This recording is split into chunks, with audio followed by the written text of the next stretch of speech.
Hello and welcome to the Sky Sports Cricket Vodcast. My name's Ian Ward. I'm joined by three former England captains, Michael Atherton, Nasser Hussain and Eoin Morgan. And we're in luck now ahead of tomorrow's game. Big game, we keep saying it for England this World Cup, but it is a massive game on so many levels against India. It's going to be very, very loud. First things first, welcome back. Congratulations to you and Tara and the new arrival. How's it all going? Yeah, it's been great. A couple of weeks at home with the newborn has been lovely, actually, and quite refreshed. And it's good to see not a lot has changed since I've left. I have managed to keep abreast of things and watch quite a lot. But no, things are great, thank you. Good. Well, not great for England. Where do we start? What have you made of it? Yeah, it's a good question. Where do we start? I've not been impressed at all, really, and I don't wash with the idea of every player being out of form.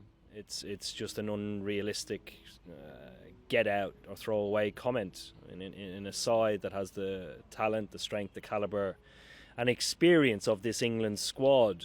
You can't have everybody out of form at the same time, and in a campaign where England have come in as justifiably second favourites in the tournament, given the quality and the results that they've had and the expertise that they have within the squad, they have not competed at all, and that has been it's been embarrassing, to be honest. It's been unsettling, and it calls into questions a lot of things. I think players always look to take responsibility when you play badly or can't find a way of winning, but England have been so far off the pace that it leads me to believe that there's something else within the group that is unsettling, and I'm not sure what it is. But in such times you turn to your strategy and your planning coming into the tournament.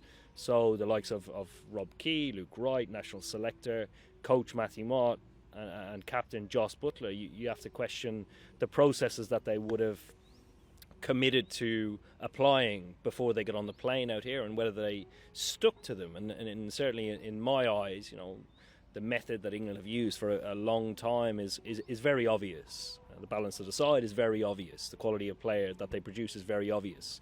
Performance is not guaranteed. It just gives you an opportunity to compete once you tick all those boxes and get your ducks aligned. But they seem to have gone away from that.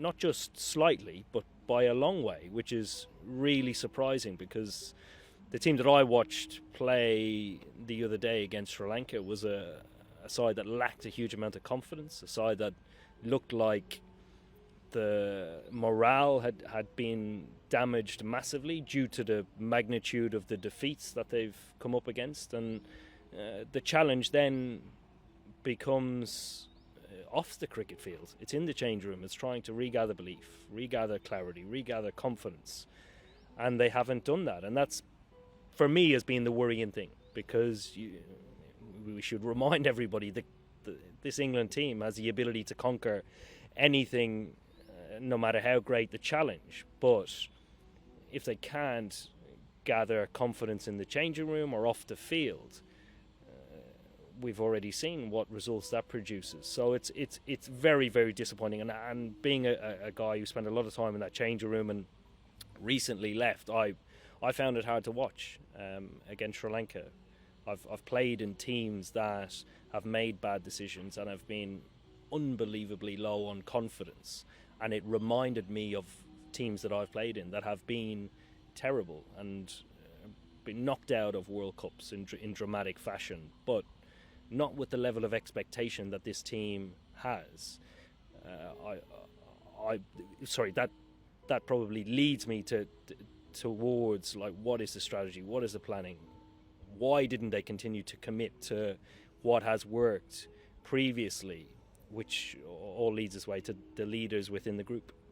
You wrote today, Ath, about it being a puzzle. Listening to what Eoin has said there, do you agree what he's saying, that there must be something a little bit off the field that is being dragged onto the field? Well, in terms of the puzzle, sometimes I think sport is unpredictable, and in fact that's what keeps us coming back for more. If sport was very predictable and you knew every time what was going to happen, it would be a fairly dull thing. But it can be inexplicable, and that, in a way, the whole kind of punditry element around sport is predicated on there being easy explanations for things, and sometimes there's not. Sport can be illogical. You know, you can do X and Y and not always get to Z. You can prepare properly, have the right strategy, and sometimes things do go wrong. So I think you start from that point of view that we can't always explain things very easily. And I think the puzzle is just to back up there that, you know, England's expectations were high coming into this tournament. We played in World Cups where we've been poor, but on the back of low expectations. Expectations were high, and the 4 defeats out of 5 against Afghanistan, New Zealand, South Africa and Sri Lanka, they've been by huge margins. So it's not like England are just falling short. They've been well beaten, and that has been the puzzle for me and the inexplicable thing. The inexplicable thing for me would be the moment they decided to change everything that Eoin and Jos had done going into that South Africa game, of batting depth, load of all-rounders, go hard. When we turned up at Mumbai for that South Africa game and we saw a tweet that said England have made 3 changes, that was so unlike England in any format, really. 3 changes. Sometimes he used to do it, or Jos has done it, for conditions and dimensions of the ground or whatever. And then to see the 3, where the 3 all-rounders are left out, and you have David Willey at 7, Rash at 8, Adil Rashid, and ask your batting lineup to go hard in the top and know that that's what you've got to come after them. That for me was a moment of like, there must be something that's scrambling the brain off the field. There must be something. Who sat down and thought, in a crucial World Cup game, now in fact they lost the game because both batting and bowling, 399 was scored, and they were all cramping up on the pitch. But then that was the moment for me that I thought, there's a bit of scramble brain in that dressing room. They've gone so far away from what they've done in such a crucial World Cup game.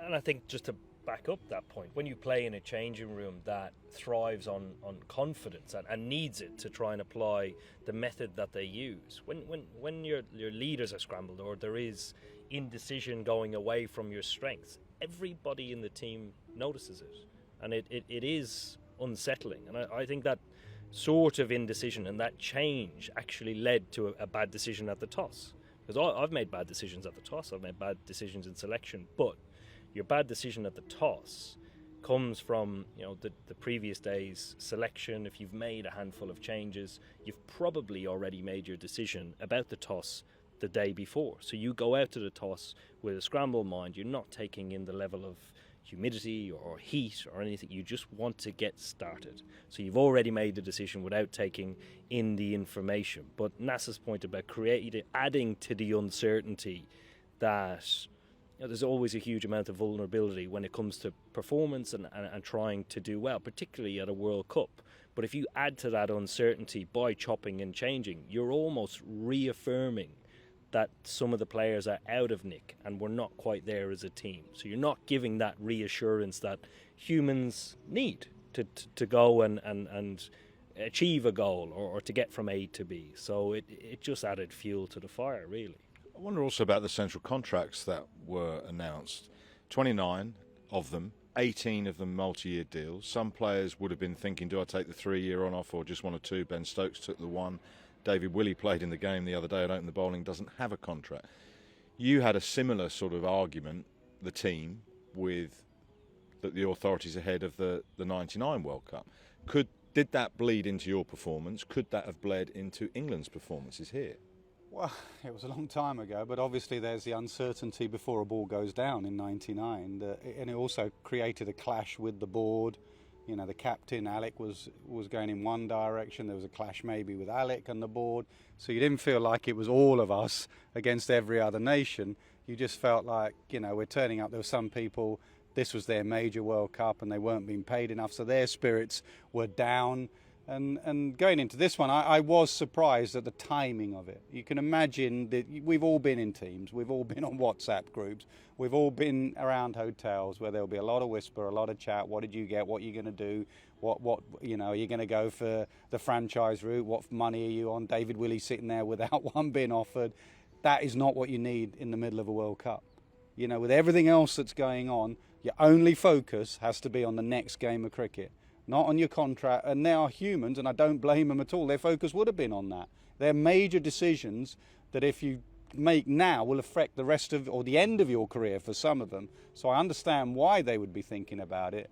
And I don't know, I've not spoken to Rob Key or anyone. I don't know why it had to be made. Do you know why it had to be made? There then? are two separate things. One is the negotiation of the contracts, and that was done way before the tournament, is my understanding, that those negotiations happened before the tournament began. And then secondly, there's the announcement of the decision. I suppose they're two different things. One was done and wouldn't have impacted upon what was happening here, but the announcement, the timing of the announcement, I suppose, is I mean, they've got to announce it at some point, I guess, but the timing does seem odd, right smack bang in the middle of the World Cup. Has there also been some confused messaging in the lead up to this World Cup? You think of Luke Wright saying that this is the squad, and then people up in arms about Harry Brook and Jason Roy, whatever, and then the captain and coach somewhat row back 5 days later. Even Jofra Archer being out here. Many people's understanding, and my understanding, some of the players' understanding, was that if someone was to go down injured, Reece Topley did, Jofra would come straight in. But no, he came in, he met with the medical staff, maybe met with the Mumbai Indians, and he's not fit, so they have to fly at bride and cast. It just seems mixed messaging and there have been not some clear. mistakes made, for sure. I think that was a mistake by Luke Wright initially, to imply that what was a provisional squad was essentially the squad that was going to go to India. There was no need to say that at that point.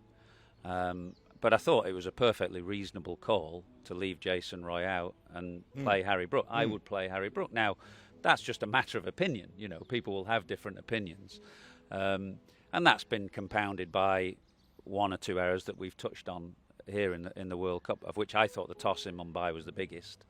And then the changes, the three changes for both games, South Africa and Sri Lanka.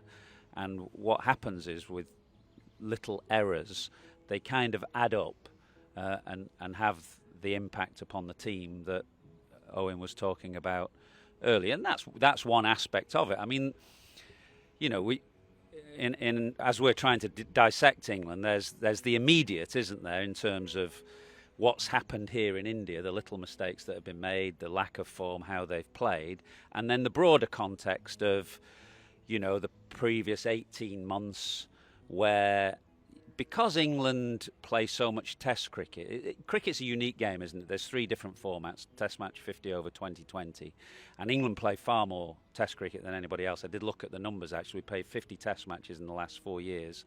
Most other teams have played between 25 and 30. And it's very difficult to push the same amount of resources into each category. So the last 12 months, 18 months, a lot of focus and energy has been put on trying to resurrect our Test match team, which was in a bad state at the end of the Chris Silverwood, Joe Root reign, where we'd won 1 in 17. A lot of focus put on, rightly, I think, Stokes and McCullum and the Test match team. Makes it very difficult then for Jos Buttler. I think he has been impacted by that, a little bit in the way that I felt Joe was impacted a bit as Test captain, when quite a lot of focus was put on the ODI team before the 2019 World Cup, which is natural. But it does make it very difficult, I think, to put exactly the same focus and resources on every format. You know, we have no divine right to be absolutely top dogs at every format at the same time. Fair comment? Yeah, we want to compete, though. Absolutely. We don't want to be top. Well, don't have to be top dogs, but we want to compete. But would you accept the challenges of putting the same amount of resources into each format? It's tough. It's absolutely impossible. Yeah.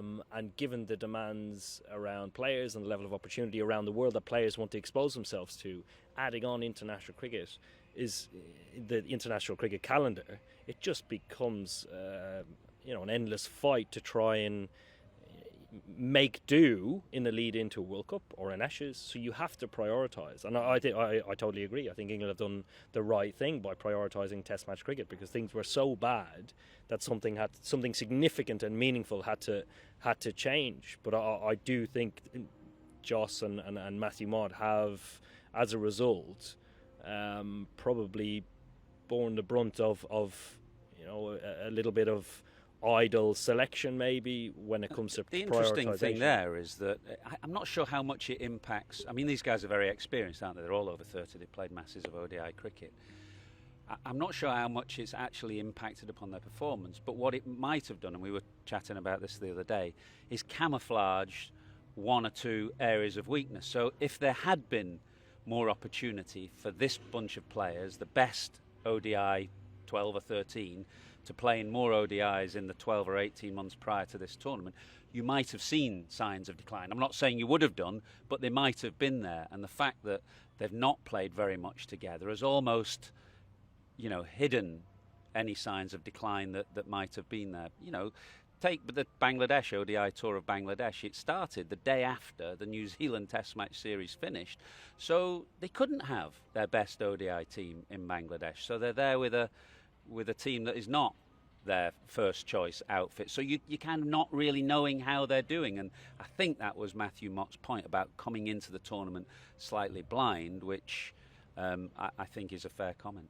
But coming back to your point about off-field things, whatever, influencing so greatly and so badly, so detrimentally to the cricket that England have played so far, how does a group of players so experienced, so talented, so used to being in each other's company, not park whatever that is and get back to business? Or do you think there is something serious and fundamentally wrong off the field?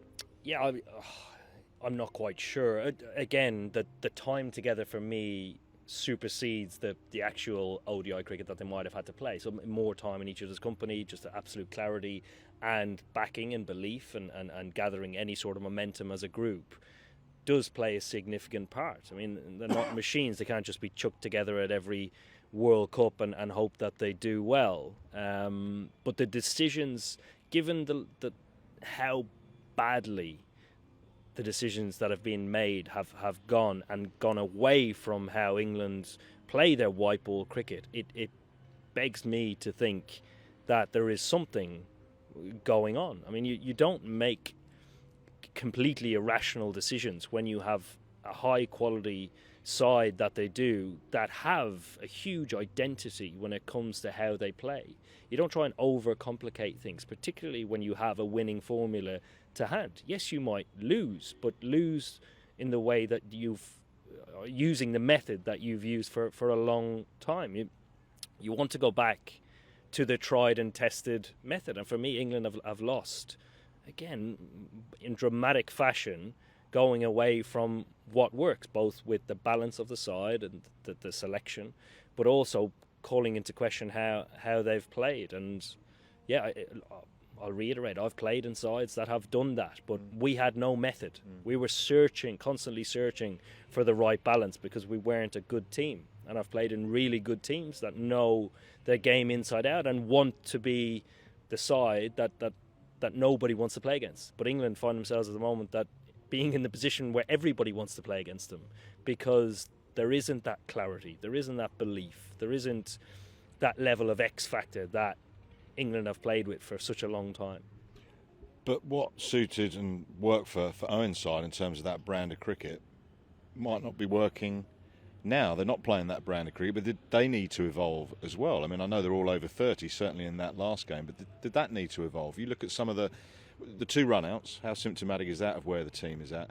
And this is no blame on Moeen Ali specifically, but just as an example, said to me in an interview the day before, leave nothing out there, play with freedom, don't go home wishing we'd done it a different way, and then tamely cuts to backward point. Did it need to evolve?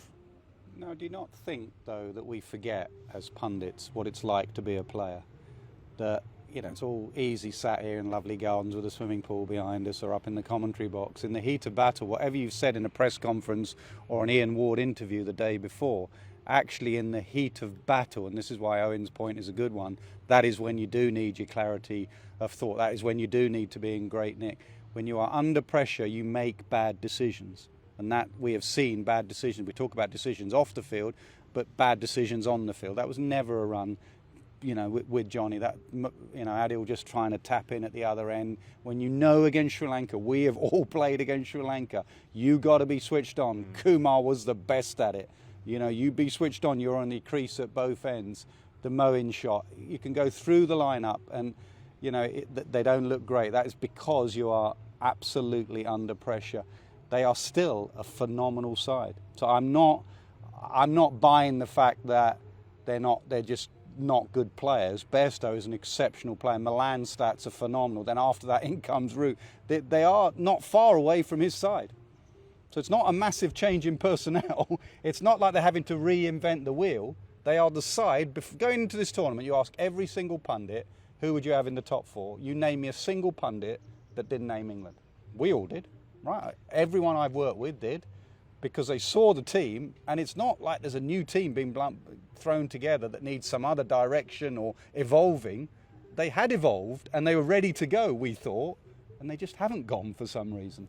And to sort of add to that point, I actually went through the squad again the other day, the 2019 squad, and put it alongside the 2023 squad. And on paper, it is a stronger squad. It has more strength, more depth, more experience, more pace on the bench, better batters that would come in if needed to be replaced. So I wouldn't change the squad whatsoever, which actually makes it even more confusing when you're trying to dissect what happens. If you look at every World Cup that's played in sport, or any high pressure situation, you want people making good decisions under pressure, and you want that both off the bench with the coaching staff and on the field with the players. I've only seen one instance, and it's recently in the Rugby World Cup, where South Africa completely changed the way that they played. They'd half the bench on after 30 minutes, and it looked an absolute rabble. And I thought, I've played in teams like that before. That is only going one way. They're going to lose this game. And they went on and made it work. But in every other sports team where I've seen it happen, sides going away from what they do, implementing changes where everybody's like, what are they doing? Why are they going away from what works from them?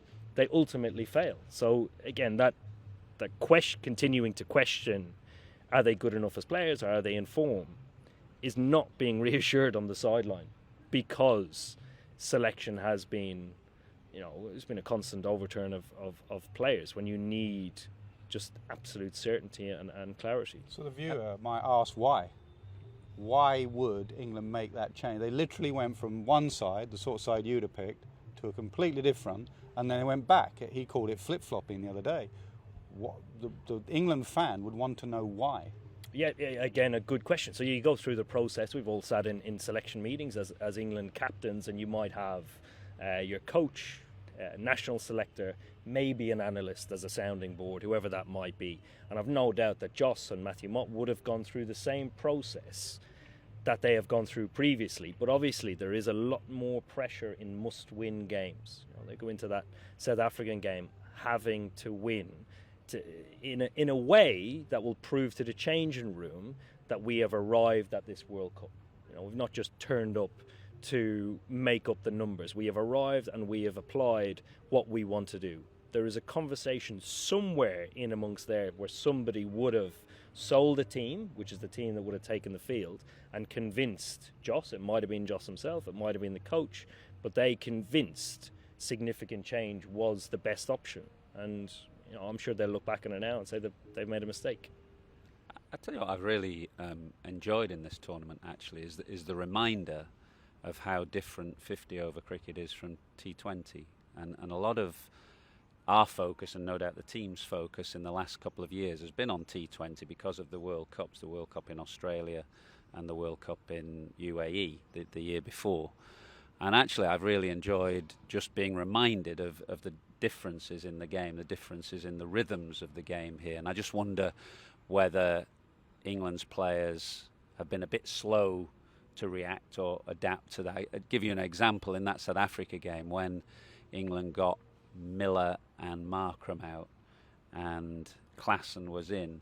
And then for about 6 or 7 overs, he sat in, didn't he? From about the 35th over to the 42nd over, he sat in, just waiting, and then exploded at the end. And that kind of slight change of rhythm in a slightly longer game, it's been fun to watch. I've enjoyed the cricket, and I just wondered whether England have been a bit slow to react or adapt to that. Are you saying it's gone full circle? Because Owen Morgan and his squad said in 2015 they were surprised how much 50 over cricket had gone towards 20 over cricket, and they were still playing a shorter version of Test match cricket, if you like. Well, only in the a lot of the focus in the last 2 or 3 years has been T20. The amount of franchise cricket players play, the amount of focus because of the 2 World Cups. I wonder whether they've been a bit slow to adapt to what I still think is a slightly different game. You don't agree? Yeah, here I think I'm right in saying there's been more aggregate runs scored in this tournament than there was in 2019. So I'd probably disagree with you. You look at the top teams. You look at South Africa, that the way they're playing at the moment. Australia today posting 390 and playing in the manner that they did. I would probably say not. I don't think things have slowed down. I don't mean slowed down, but just I think there's more an ebb and flow in the game. Yeah, that's fair. There are moments where you have to just say, right, you could see Klaassen sitting in, waiting for the 42nd over because he was with Janssen and there was nothing more to come. It's a very smart bit of cricket.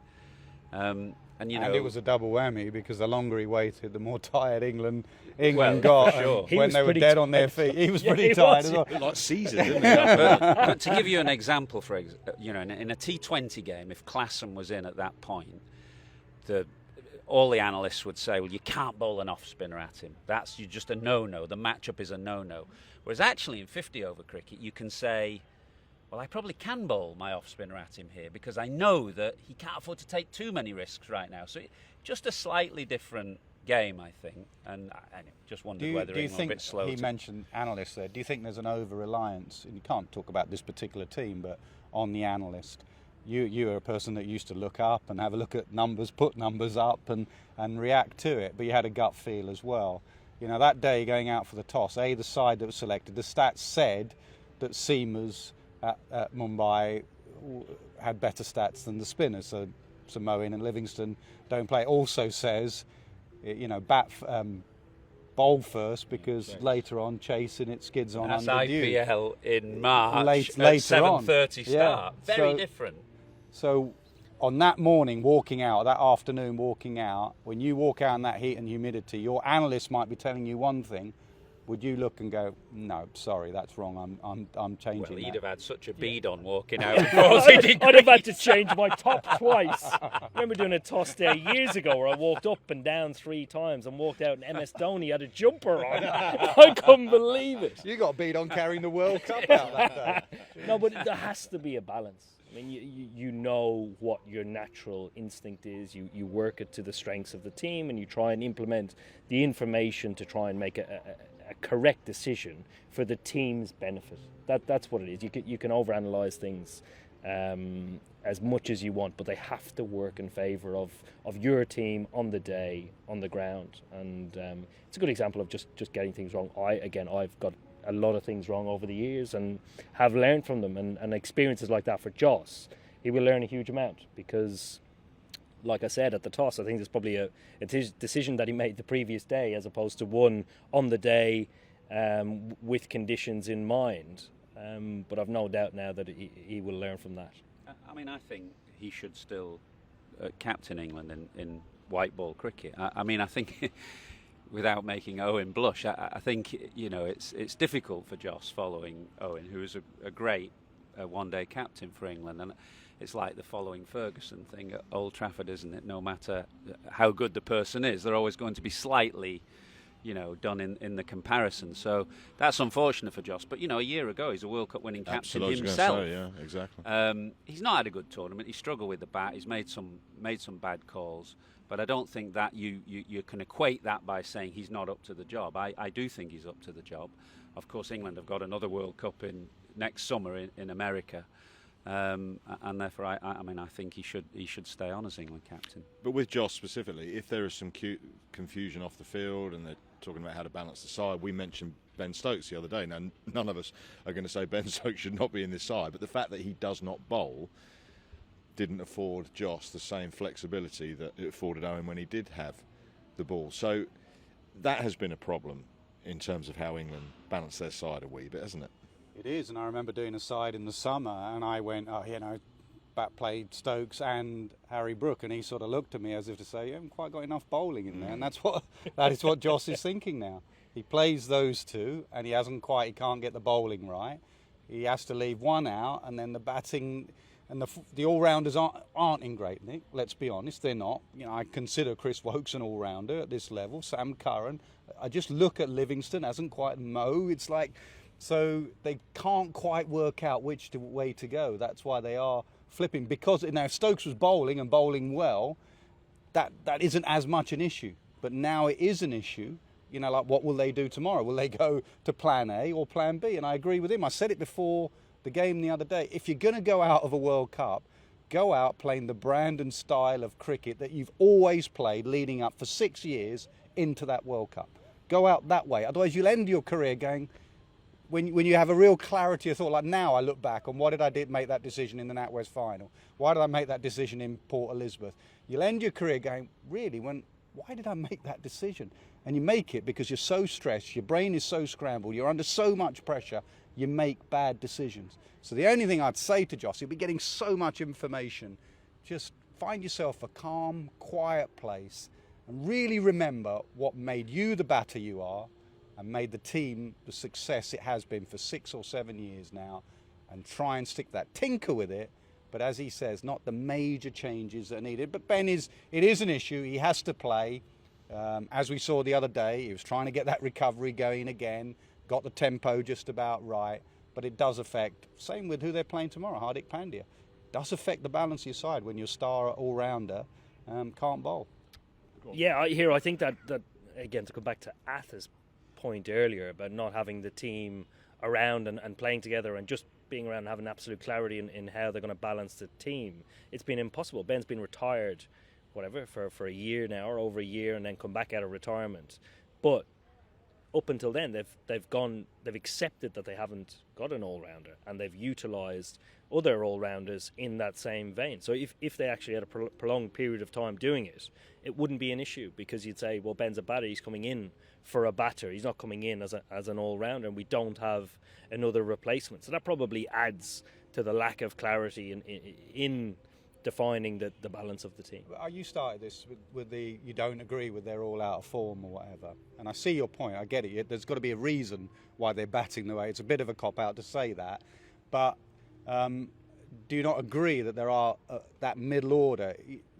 People would listen to the last 2 minutes and go, well, actually England, this is an easy solution for England to solve, because what were we all going on about before a ball was bowled? The batting depth and the all-rounders that they have, all the way down to Wood and Rashid, etc. They could play 11 people that are very useful batters. So a Stokes injury shouldn't hurt England as much it has done, but it has done because Woakes is in no nick, Sam Curran, Mo, Livingston. Do you not see that that's an issue as well? Yeah, I do. And again, to come back to your point about doubling down on your own method. Yes, Chris Woakes started very, very poorly, completely uncharacteristic to the type of bowler that he is, never mind cricketer, but he needs to play. He needs to continue to play. So if he plays every game and then by the 4th game actually he bowls all right, or the 5th game he bowls all right, by the time you hopefully qualify for the semi-finals, he is a better player than he was previously. Where did you leave out Jason Roy in the Champions Trophy? Was it in the semi-final? Semi-final. I remember there was comment about Roy's form, and you backed him. What was the process by which you finally made that call at that what was then a critical game? Absolutely. So when I sat down and looked at the team that I thought would be the team that would win that tournament, Jason Roy was in it, in good form, and basically, again, confidence is built on trust and reaffirming exactly what the person is trying to do and giving him belief and reassuring his position and just trying to free him up. And coaching isn't coaching anymore. Captaincy isn't the same. It's always all about being confident and positive. So giving Jason as much of that as possible to try and get him to the place where he needed to be for us to win that tournament was my objective with him. And it didn't get there, it didn't work, but we gave it absolutely every chance. And But John, was that still a difficult decision then?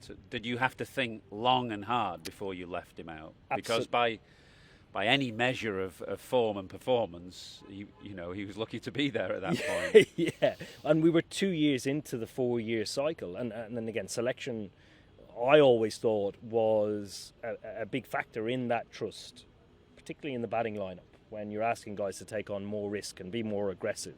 So that the ripple effect that would have on the rest of the team would have been quite significant. So I did give it a huge amount of thought, but equally the person coming in, who was Johnny Bairstow, was given an equal amount of opportunity that Jason was. Turn our attention to tomorrow then, because this is some challenge that faces England on all levels. Mathematically, yes, they can still qualify. They've got to win all their remaining games and hope that other results go their way. They're taking on India in India, big challenge in itself, with India in such good form. I was down the ground earlier. It's a used pitch. It was a pitch that was used in the Australia-South African game, so it might turn. Coming into a must-win game, and they're all must-win at the minute, but you're taking on India. That is some big challenge. Well, I hope they hadn't heard that introduction from you. Listen, you've got to... team talk tomorrow. Maybe that's where they're going wrong. Listen, you've got to try and blank out the noise, blank out your own, what you've been through in the 3 weeks, and try and remember the side that you have been. They've been bad for 3 weeks. I was thinking that in my room. They've just been bad for 3 weeks. And how you switch it back on as a leader is somehow reminding them that this game 4 weeks ago would have been the absolute box office game that India would have been wary of. India would have been England, top side, World Cup, double World Cup champions. Look at the players they've got. Look how much experience they've got in India. You know, the one thing about what they've done in years is that India want our players like Bairstow, like Moeen, like Sam Curran, like Livingston, like Buttler, all of them throughout. So it's not like our era coming out here and like, oh, it's India, it's turning, what we're going to do. They've been here, they know it. They play here IPL year in, year out.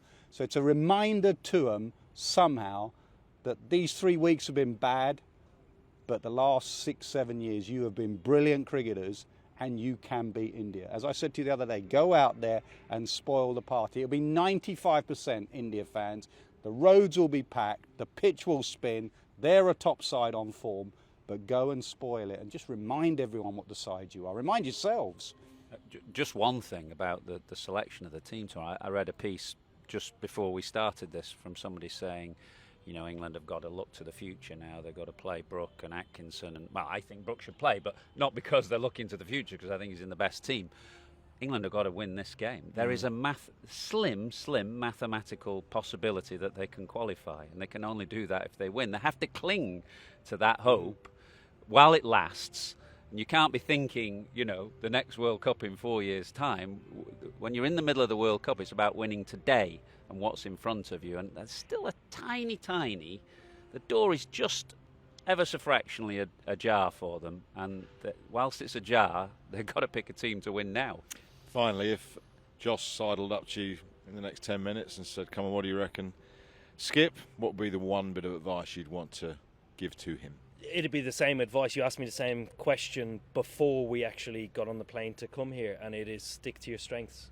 There will be a trend throughout the World Cup that everybody will try and adapt to and be at the forefront of, but remember exactly that you were the team that set that trend, that changed ODI cricket for the better. Stick to it for as long as you can, because when you play it, it is not only enjoyable to play in, but great to watch as well.